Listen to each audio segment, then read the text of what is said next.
అలాగే ఈనాడు ఇదే కాకుండా అన్నిటికంటే ముఖ్యమైనటువంటిది మన పాలమూరు బుద్ధిబిడ్డ కాబట్టి కృష్ణానది జలాల్లో ఉన్నటువంటి ప్రతి నీటి బొట్టు కూడా ప్రతి సెంటు గుంటకు పాలమూరు జిల్లాలో 14 నియోజకవర్గాలకు సెంటు గుంటకు నీళ్లు అందించి సస్యశ్యామలం చేసేటువంటి దానికి కూడా శ్రీకారం చుట్టడం జరిగింది గౌరవ ముఖ్యమంత్రి రేవంత్ రెడ్డి గారు.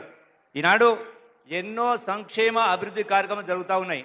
ఇందిరమ్మ ఇళ్ళు మొదలు కాబోతూ ఉన్నాయి. చాలా అంటే ఎన్నికల ముందు చెప్పినటువంటి ప్రతి కార్యక్రమాన్ని కూడా అమలు చేసే కార్యక్రమం జరుగుతూ ఉంది. వీటితో పాటుగా ఎన్నో సంక్షేమ కార్యక్రమాలు అభివృద్ధి కార్యక్రమాలు అట్లాగే ఈనాడు మనం చూస్తూ ఉన్నాం టీవీలలో సోషల్ మీడియాలో కేసీఆర్ గారైనా హరీష్ అయినా కేటీఆర్ అయినా యావత్ బీఆర్ఎస్ నాయకులు వనపర్తికి సంబంధించినటువంటి మాజీ మంత్రి నిరంజన్ రెడ్డి అయినా ఈ జిల్లాను మొత్తం మేమే నీళ్లు ఇచ్చినాం మేమే సస్యశ్యామం చెప్పి మాట్లాడతారు. వాస్తవాలు యావత్ ప్రజలకు తెలియాల్సిన అవసరం ఉంది కాబట్టి ఒకసారి జ్ఞాపకం చేస్తూ ఉన్నా. పాలమూరు జిల్లాలో మహాత్మా గాంధీ కల్వకుర్తి లిఫ్ట్ అయినా భీమా అయినా నెట్టెంపాడైనా కోయిల్సాగర్ అయినా ఈ అన్ని ప్రాజెక్టులు కూడా కాంగ్రెస్ హయాంలో గౌరవ ముఖ్యమంత్రి రాజశేఖర రెడ్డి గారు ముఖ్యమంత్రిగా ఉన్న సందర్భంలోనే ఇవన్నీ కూడా మొదలైనవి. మొదలు కావడమే కాదు ఈ ప్రాజెక్టులకు కాంగ్రెస్ హయాంలో ఖర్చు పెట్టినటువంటిది 8,131 కోట్లు. అది ఉమ్మడి రాష్ట్రంలో ఎన్ని ఇబ్బందులున్నా కూడా 8,030 కోట్లు ఖర్చు పెట్టారు.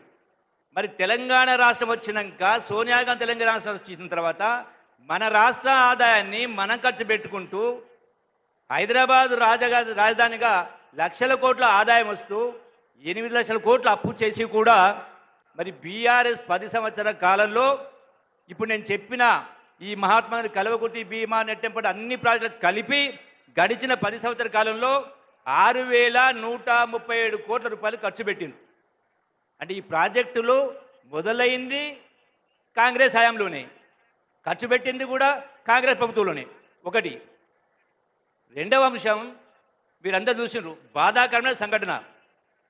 శ్రీశైలం ఎస్ఎల్బీస్ అంటే సొరంగంలో ఆ సొరంగంలో ఒక భాగం కూలిన కారణంగా విపరీత నీళ్లు వరద వచ్చి రాళ్ళు రప్పులు వచ్చి 8 మంది అందులోనే ఇప్పటికీ కూరుకుపోయారు.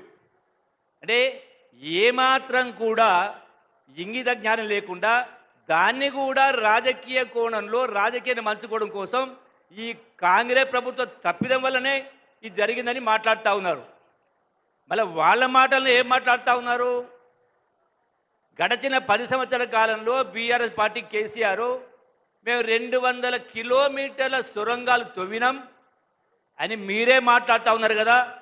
మరి మీరు మొదలుపెట్టిన సొరంగాలు తవ్వితే అంతకు ముందే శ్రీశైలం సొరంగం 44 కిలోమీటర్లలో 25 కిలోమీటర్లు కాంగ్రెస్ పార్టీ పూర్తి చేసింది.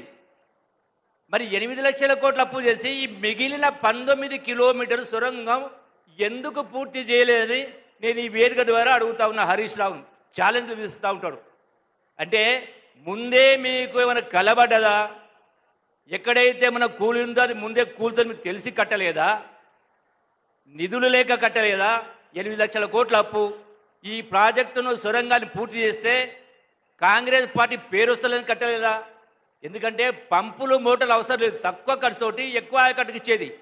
అంటే కేవలం రాజకీయ కోణాలు మాట్లాడుతూ ఎన్నో రకరకాలు మాట్లాడుతూ ఉన్నారు. ఇలా మన గౌరవ ముఖ్యమంత్రి గారు 60 సంవత్సరాల కాలంలో ఎవ్వరు కూడా చేయనటువంటిది ఈనాడు బీసీ కులగణన చేసి సమాజంలో బీసీలు కూడా విద్యా ఉద్యోగ అవకాశాల్లో ఉపాధి అవకాశాల్లో రాజకీయ పదవుల్లో కూడా 42% వాటా ఉండాలని ఇల్లులు తిరిగి సుమారు 90,000 అధికారులతో సర్వే చేయించి ఇలా శాసనసభలో పెట్టి న్యాయం చేసే కార్యక్రమం చేస్తూ ఉంటే వీళ్ళు దానిలో పాల్గొనకుండా ఉల్టా చోరు కత్వాలు గడ్డ అంటే అన్నట్టుగా మళ్ళీ ప్రభుత్వాన్ని విమర్శించే కార్యక్రమం చేస్తారు. కాబట్టి నేను మీ అందరికీ ఒకటే మనం చేస్తూ ఉన్నా, తెలంగాణ రాష్ట్రం ఇచ్చినటువంటి కాంగ్రెస్ పార్టీ 100 మంది ప్రాణాలు త్యాగం చేసిండ్రు.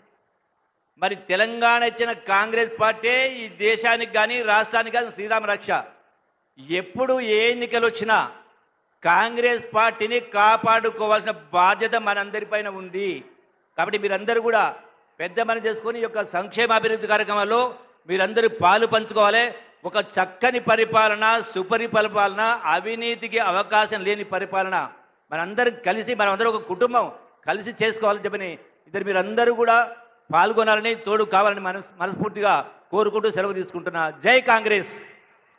Thank you sir.